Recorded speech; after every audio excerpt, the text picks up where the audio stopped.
To now present our first award, the Geneva Summit 2018 International Women's Rights Award, I would like first to invite my colleagues, the NGO co-sponsors of the Geneva Summit, to please join us on the stage.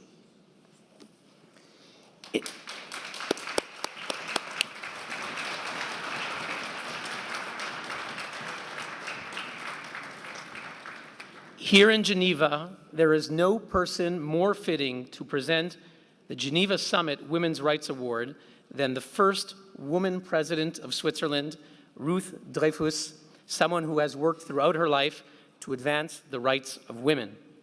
Ms. Dreifuss has devoted herself to public service and to the improvement of society. As secretary of the Swiss Trade Union Federation, she was responsible for such sectors as social insurance, labor law, and women's issues, and served as a member of various federal commissions.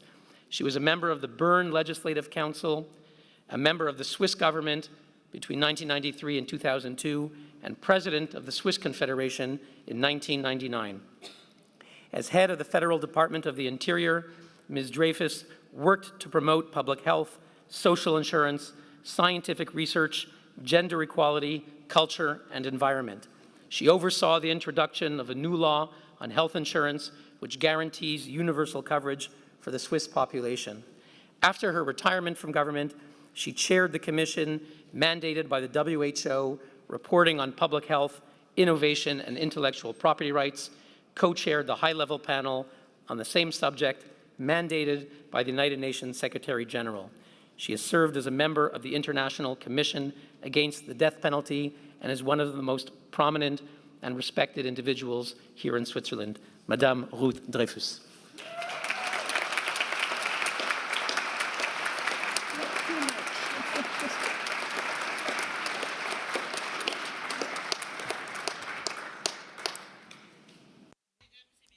Ladies and gentlemen, Geneva is proud to be known as the capital of human rights and humanitarian rights. And this is not only due to the presence of the Human Rights Council and the many UN organizations. Many non-governmental organizations work here. And here, they speak with state representatives, and they champion the rights of those whose rights are or may be flouted. The Geneva Summit for Human Rights and Democracy regroups 25 of these organizations and gives a voice to for the voiceless, speaking to the delegates of the Council. It is because Geneva offers this platform between the governed and the governing that it is an international and lively capital, and it is so important. It's a place where we hear testimonies, such as those that we've heard this morning, that inspire us to fight for dignity, the dignity of each man, each woman, each child in the world. I would like to thank the organizers of the summit for inviting me. They have given me the honor to carry out an important task, that of presenting the laureate of the International Women's Rights Prize for 2018, Julienne Lusenge. It all started some 20 years ago. Julienne Lusenge was working for a humanitarian radio, providing information to far-flung and isolated regions, telling them about their rights concerning human rights and health. She traveled from village to village, she interviewed women, and shared their personal stories and their worries. But the war swept through the east of the Democratic Republic of Congo, and the accounts that she heard told of violence that was inflicted on women and children. Rape, sexual slavery, forced recruitment of children to be soldiers. All of these violations are basic rights, and they go beyond the mere cruelty committed by isolated fighters. They are used as weapons of war, and they aim to destroy communities and families. Confronted with all this violence being inflicted on women and persuaded that lasting peace is only possible if the victims are given a voice, persuaded that the responsibility to right the situation was basically found in women, Julienne and 3 other women in 2000 created the association Solidarité pour la paix et le développement intégral, known as SOFEPADI. They pay for the initial launch of the organization and activities out of their own pockets. And today, SOFEPADI regroups 40 women's organizations that work to support survivors of sexual violence perpetrated in the east of the DRC. They advise them and assist them through the meandering in the judicial system, and they help them to fight against the impunity of criminals in national and international courts. Julienne has become a respected advocate for victims of war. In 2007, Julienne Lusenge created a second organization known as the Fonds pour les Femmes Congolaises, FFC.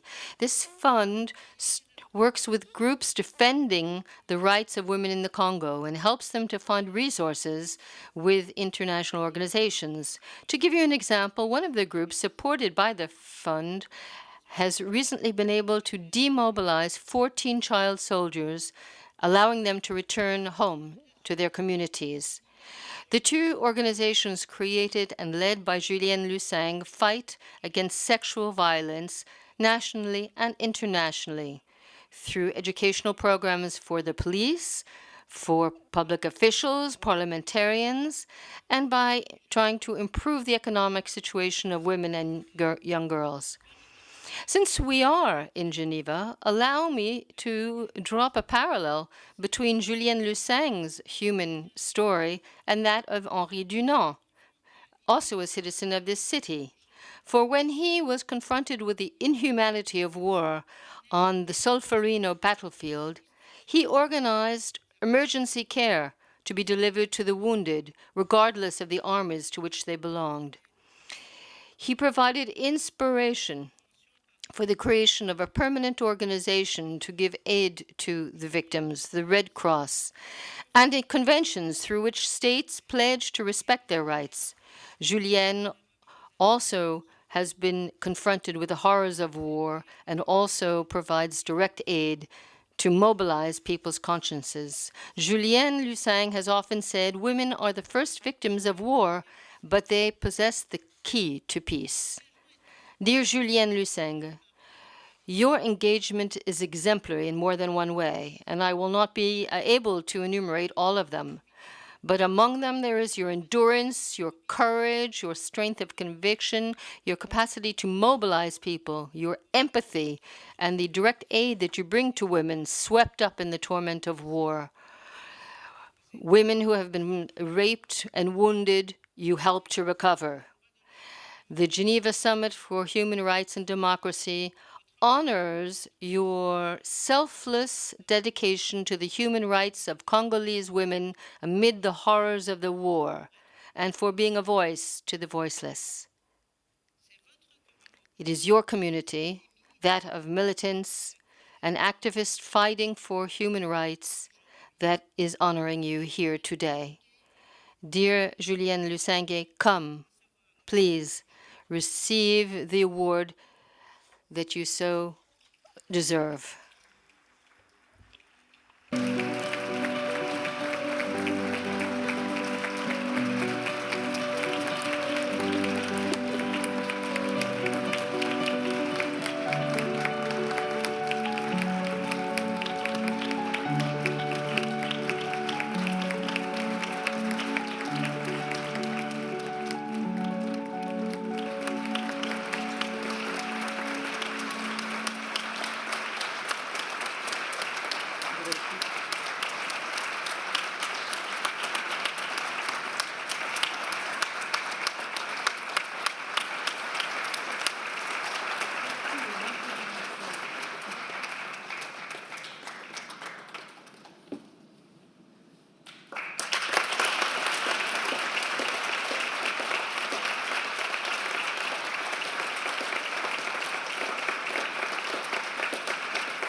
Je remercie I would like to thank the organizers of the summit for giving me this opportunity. This opportunity is not only given to Julienne Lusenge, but to all Congolese women, courageous women who are fighting day by day for survival. The entire Congolese population is fighting for democracy. For all of those who are dying every day defending peace and democracy in our country. The Democratic Republic of the Congo is not the capital of raped women. It is the capital of courageous women who are fighting, showing solidarity to defend their rights, to defend the cause of peace, to call for their right to universal rights. In the Congo, you may hear a woman say, I was raped, but my sister accompanied me and supported me. We have a welcoming population, but that is dying because people are fighting for resources. That is what the war is all about. When you violate women, you destroy the community. And that's how the rapes have been used as a weapon of war. But we are not discouraged, we are organized. You have heard what SOFEPADI does with my colleagues. We provide holistic services. We help women who have been the victim of sexual violence. And we also address reproductive and other health issues. These women come forward to denounce the victims, their sexual victimization.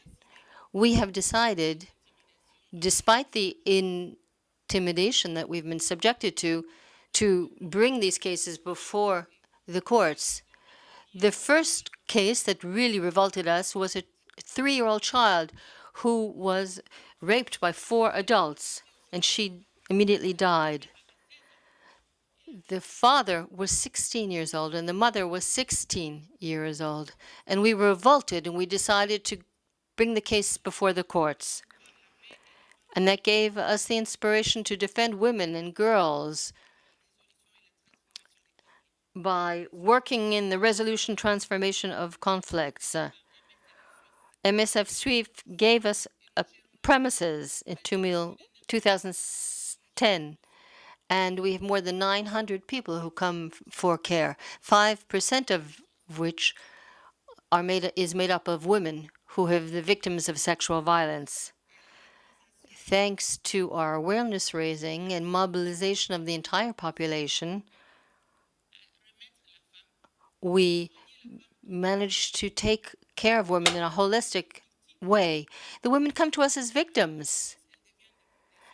And after working with us, they become survivors. And they become agents of change. We are not victims. We are agents of change. Because of the distances between the different villages, we pay for transportation for these women, and we give them access to justice by paying for the cost, because in the Congo, one has to pay in order to appear before the court.